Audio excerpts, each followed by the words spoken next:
Kenya. Soon after the Second World War, there was an uprising by the Kikuyu people who wanted their land back.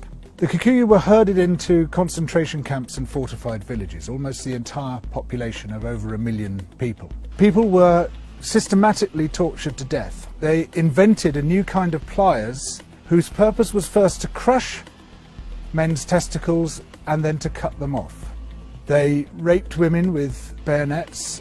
They raped men. Similarly, a favoured technique was to ram sand up the rectum with a stick. Sometimes they were rolled up in barbed wire and kicked around the compound until they bled to death. Some of the British soldiers boasted about this. This is within living memory. The Colonial Secretary lied about it. The papers documenting it were burnt.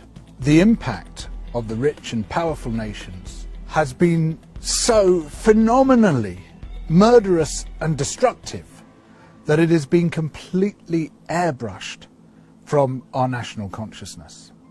In order to justify the land-grabbing colonial projects, you had to create an ideology. We, the Europeans or the Americans, have come to rescue the rest of the world from its depravity and backwardness. But in order to do that, you have to be able to demonstrate that the rest of the world is depraved and backward. From this arose the racism that is still with us today. It was a necessary component of the colonial project. Some people might claim, well, okay, we broke a few eggs to make this omelette. It's as if all those human beings were eggs. But look at the omelette. Isn't it fantastic? Look, we made this fantastic omelette. Forget about all that unpleasant stuff and let's just celebrate where we are.